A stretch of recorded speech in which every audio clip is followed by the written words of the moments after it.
Bonjour à tous et bienvenue dans cette nouvelle vidéo sur ma chaîne. Il y a quelques temps, quelqu'un m'a dit « Mais Margot, tu fais plus de tags ?» Et j'ai fait « Oh ouais, c'est vrai. » Et en gros, en 2014, j'étais la fille à tag qui en faisait mais genre de 3 par mois, voire plus.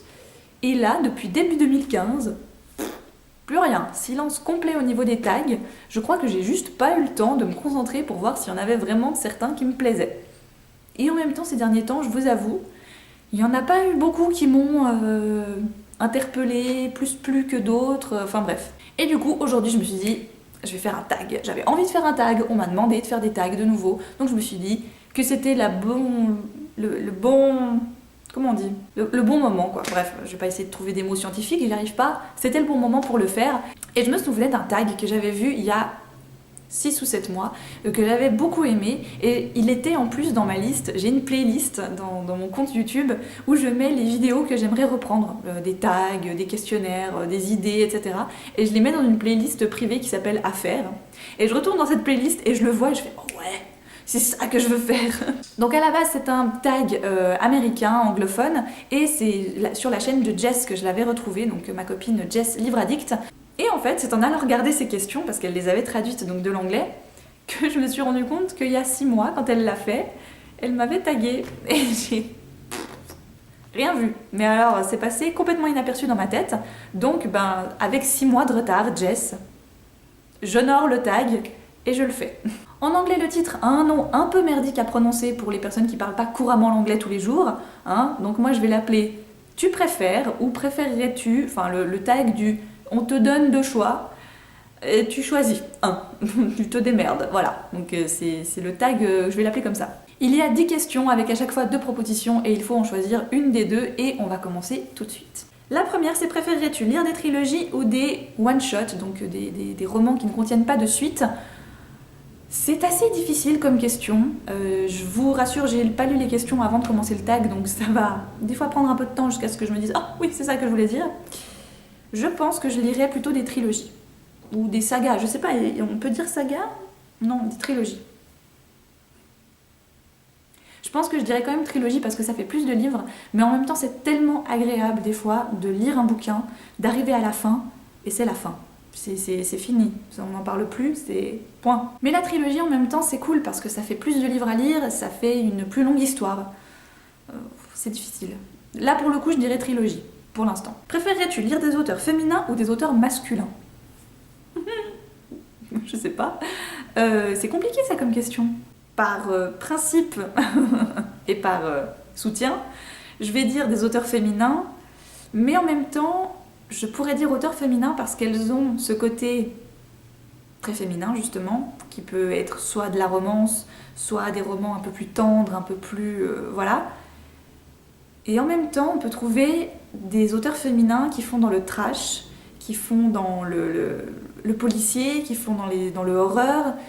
En fait, je trouve que les femmes qui écrivent de tout, ou alors on va les retrouver dans plusieurs genres différents. Tandis que les auteurs masculins sont plus dans un style, on les trouvera pas du tout, ou alors très peu, dans le girly par exemple, ou dans les romances, ou dans, je sais pas, dans d'autres choses. Et donc du coup, je me dis que j'aurais plus de choix si je prenais des auteurs féminins.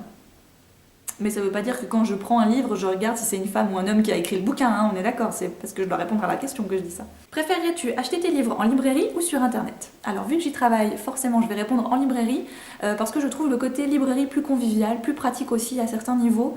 On a eu la mauvaise surprise, je suis pas la première et largement pas la dernière, à recevoir des livres par internet qui n'étaient pas en très bon état. Alors je ne dis pas qu'en librairie ça n'arrive jamais, on reçoit des livres de nos fournisseurs qui des fois sont dans un état mais lamentable, mais je trouve qu'il y a plus justement, on va donner le bouquin au client et on va voir oh merde il est abîmé, on va en prendre un autre, vite fait, genre t'as rien vu, subterfuge. Et en même temps si le client voit que le livre est abîmé, il peut tout de suite nous le faire remarquer, il peut tout de suite nous dire ah bah non je vais pas vous prendre celui-là parce qu'il est pas très beau, on fait ah bah oui, je suis désolée. Et on lui recommande. Je trouve qu'il y a plus ce côté, c'est plus facile. Le client ne prend rien en charge en fait. C'est au libraire de faire le nécessaire pour lui apporter un livre en bon état. Tandis que par la commande internet, c'est souvent des pieds et des mains pour devoir retourner, il faut refaire le paquet, il faut renvoyer le livre, ça va nous reprendre du temps pour obtenir le bouquin. Moi c'est vraiment des soucis de colis et de paperasse qui m'intéresse pas du tout. Justement, je le vis déjà assez au boulot que j'ai pas envie de le vivre à la maison. Donc pour moi, la librairie, c'est plus simple.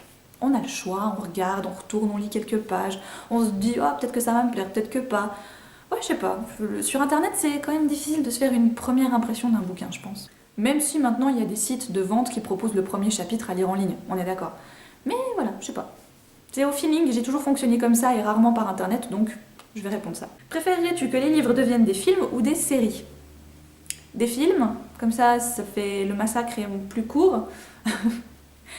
J'ai un problème avec les livres qui sont adaptés ensuite en série, sauf pour une, et je pense que vous en doutez un tout petit peu, c'est Game of Thrones, qui pour moi est parfaite à tous les niveaux, que ce soit livre comme série, bien que je ne me prononce en tout cas pas encore sur la saison 5 au moment où je tourne cette vidéo, vu qu'elle n'a pas encore commencé, mais peut-être qu'elle aura commencé quand je la posterai, donc je me tais. Mais j'ai pu lire comme quoi la saison 5 allait être différent des bouquins, un petit peu, à quelques personnages près, pour justement surprendre le lecteur des livres, le surprendre dans la série. Et peut-être donner justement aux gens qui ne regardent que la série d'être surpris dans les livres pour certaines autres choses. Donc bref, je vais pas partir là-dessus. J'ai souvent cette impression qu'on a suivi le départ du bouquin dans les premiers épisodes et que par après, c'est parti en couille et que les producteurs se sont dit bon, c'est bon, maintenant on a suivi un petit peu ce que l'autre machin là il a écrit, on fait tout ce qu'on veut maintenant. Hein? C'est bon? C'est ok? Voilà. Je pense notamment au sang, que je regarde et que je n'ai pas lu les livres, mais j'ai cru comprendre que ça n'avait pas grand chose à voir, qu'il y avait des personnages qui étaient là, qui n'étaient pas là, enfin, etc. À Under the Dome, à Vampire Diaries. Donc du coup, je répondrai film, parce que en général, le film est, en général, avec des gros guillemets partout, plus fidèle. Préférerais-tu lire 5 pages par jour ou 5 livres par semaine? 5 pages par jour, c'est sérieux la question là? 5 livres par semaine? Alors, 5 livres par semaine. Si, est-ce que dans la question, on peut inclure le fait que j'ai plus besoin de travailler parce que j'ai gagné l'euro million? Non, parce que là, ça change tout. Là, du coup, alors le jour où je travaille plus, ah là là, mes cocos, mais alors, mais c'est 5 livres par jour, si je peux. Oh, ça serait génial, ça. Non, mais bon. 5 pages par jour, ce qui est le risque, c'est qu'on va arriver au bout de nos 5 pages, il va y avoir un truc, un peu de psychopathe à la fin, et tu te dis, je peux pas savoir la suite avant demain. C'est con quand même, quand tu penses, c'est moche. Alors ok, les 5 livres, je pense que tu fais vite une indigestion par semaine, mais bon, si tu sais gérer... Non, je crois que je prendrais 5 livres. Préférerais-tu devenir chroniqueur ou écrivain? Chroniqueur, j'ai jamais eu trop le talent d'écrire, en tout cas mes propres histoires et mes propres univers restent dans ma tête, en général, ça va pas plus loin. Mais par contre, écrire sur ceux des autres, ça me dérange moins, j'arrive mieux, je gère mieux la plume à ce moment-là, je me perds moins aussi dans des... Voilà. Donc non, je pense que je deviendrai chroniqueur. Préférerais-tu ne lire que tes 20 livres préférés tout le temps ou ne lire que des nouveaux livres? Alors je pense que je prendrai les nouveaux livres parce que c'est un peu déjà ce que je fais maintenant. J'ai rarement le temps de me tourner vers des bouquins que j'ai lus et que j'aimerais relire. Donc je prendrai les nouveautés parce qu'il y a toujours quelque chose de nouveau. Et les livres préférés peuvent des fois être remplacés par les nouveaux livres préférés en fait justement. Franchement lire 20 livres en boucle, ça doit être chiant au bout d'un moment. Préférerais-tu être bibliothécaire ou libraire? Alors comme je suis libraire, je vais répondre ça parce qu'aujourd'hui, maintenant, je ne me verrai pas faire autre chose. Si demain on me dit Marco, tu peux plus être libraire, je vais dire non, c'est pas possible, c'est tout ce que je sais faire dans la vie. Je peux pas faire autre chose. Mais en même temps, le côté bibliothécaire me branche bien. J'aime bien le côté un peu calme, un peu très classé, mais par méthodologie, alors je déteste les chiffres, mais je trouve que le principe du classement Dewey pour les bibliothécaires, c'est tellement intelligent. Je trouve que le gars qui a inventé Dewey, il devait s'appeler Dewey d'ailleurs, je sais plus. On a appris ça, je sais plus. Et je trouve que c'est vraiment intéressant comme principe de classement. Je pense que ça me plairait bien parce que c'est assez rigoureux, c'est assez carré. La librairie, des fois, c'est un peu au feeling. Hein. Tu te dis, bon, normalement, ça me dit que ça doit aller là-bas, mais moi, je vais le mettre là. Parce que je trouve que ça va mieux là-bas. Donc ça, c'est sympa parce qu'il y a le côté un peu plus fun. Il y a le côté de pouvoir faire des opérations, faire des coups de cœur, faire des mises en avant, conseiller le client tout le temps. Voilà, le voir repartir avec le sourire, etc. En plus, je suis tellement maniaque des livres que moi, voir un gars qui me ramène un bouquin au bout d'un mois d'emprunt et que le truc, il est corné, il ressemble à plus rien, mais je lui en retourne une. c'est clair. Donc non, ça je pense que je serais trop maniaque des livres pour voir les livres se détériorer petit à petit au fil du temps et me dire putain, on les a achetés neufs quoi. Les gars, sérieux, ils étaient tout nouveaux. Et maintenant ils ressemblent à plus rien. Mais en bibliothèque, ce qui me plairait, c'est de pouvoir faire chut, chut, pas de bruit, il y a des gens ils lisent. Tout le temps.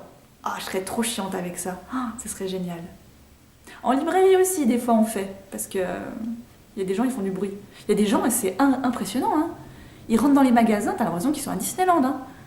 C'est oh, salut, ça va et tout, machin. T'en as, ils sont au téléphone, genre attendez 2 secondes, ouais, alors je te disais, non mais je suis avec une dame là pour un bouquin, ça me saoule, je sais pas de quoi elle me parle et tout. Bonjour, vous êtes dans un endroit public où il y a des livres, où il y a des gens qui lisent aussi, donc ta gueule. Des fois on le dit pas comme ça, mais on le dit un peu quand même parce que c'est pas possible sinon. Bref, je m'étends sur la question, ça ne va pas du tout. Préférerais-tu ne lire que ton genre préféré ou lire tous les genres sauf ton préféré? C'est quoi cette question de merde? Je pense... Ah, c'est difficile. Parce que mon genre préféré, je sais que c'est mon préféré. En même temps, j'en ai pas un préféré, j'en ai plusieurs. Et je pense qu'au bout d'un moment, si on abuse, je ferai une indigestion. Mais en même temps, lire tous les autres genres qui sont pas forcément mes préférés, mais attention, ton genre préféré, donc ça en fait qu'un. Donc parmi les préférés, je pourrais en prendre un que je me dis bon, tant pis, je le lirai plus jamais, mais avoir encore les autres préférés. Ouais, je pense que je prendrais ça, parce qu'avec que un autre genre, j'ai peur de plus pouvoir au bout d'un moment. Tandis qu'avec les autres, je peux même faire des super bonnes découvertes, j'en suis sûre. Je prendrais les autres genres. Et enfin, le dernier, préférerais-tu lire des livres papier ou e-book? Est-ce que la question se pose-t-elle vraiment pour moi? Je ne crois pas. Livre papier, bien sûr, parce que les e-books, ça me... J'arrive pas. Ça me dérange, j'aime pas du tout ce principe-là de la lecture, donc je le laisse aux autres, je le laisse aux gens qui aiment ça, et moi je reste avec mes livres papier que je peux sentir quand je tourne une page. Voilà, pour moi lire c'est tourner les pages, c'est pas appuyer sur un bouton. Voilà. Ce tag est maintenant terminé, ça m'a bien fait plaisir de le réaliser parce que il est plutôt sympathique, il est plutôt vite fait, quand on s'étale pas 1000 ans sur des questions à la con, comme moi. J'ai plutôt apprécié de le réaliser. Si vous aussi vous avez envie de le reprendre, n'hésitez pas, je tag tout le monde comme d'habitude et je mets les questions bien sûr en barre d'infos si vous avez envie de le refaire. Je vous embrasse tous très fort, je vous souhaite de très belles lectures et à une toute prochaine.